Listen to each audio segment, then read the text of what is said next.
she's more vacay mode.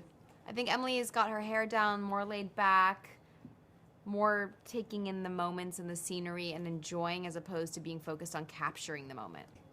I mean, let's not go like, yeah, I mean, Lizzie McGuire movie, it's pretty iconic. I'm happy that people are referencing it, because honestly, that line in the show was one of my favorite. I laughed out loud so much because I grew up watching it, and that was my Rome.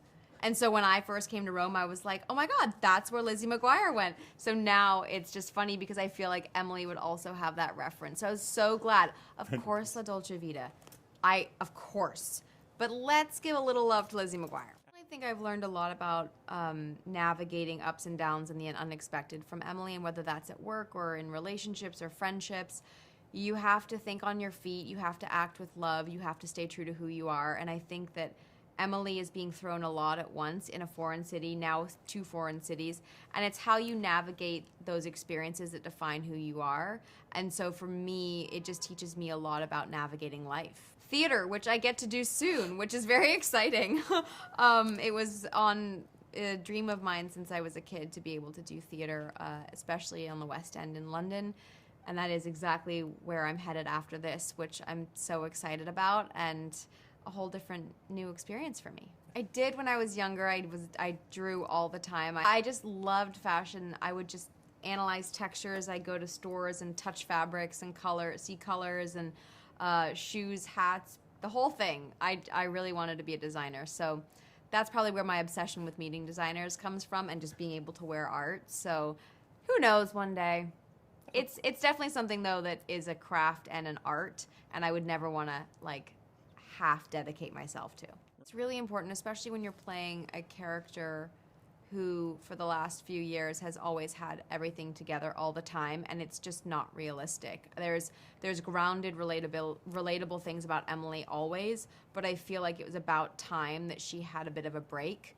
And for me as an actor, being vulnerable is key.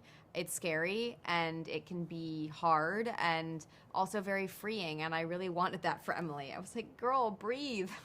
Have a little bit of freedom. And I think the second she opened herself up and became more vulnerable, new things happened, and it taught her that that's okay to be vulnerable. I think they'd be friends. I think Emily would ask her all the questions, maybe even to an annoying degree, but they're both unapologetically themselves.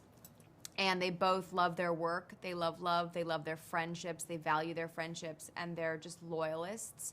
And so I love the idea of them meeting and chatting.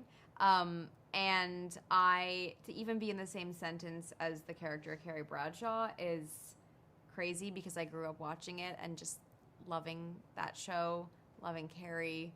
Sarah Jessica Parker, I think, is just so iconic and wonderful and warm and talented. And so anyway, it's, yeah, I pinch myself even being in the same sentence, but there's no repeating Carrie Bradshaw. She could teach me some things. My parents are fans of the show, and they're, I think they love seeing me play this character because it's silly at times and funny, and I get to kind of let loose and play a character that is quite similar to myself in a lot of ways, but also, you know, of course, different too. So they both get a kick out of it.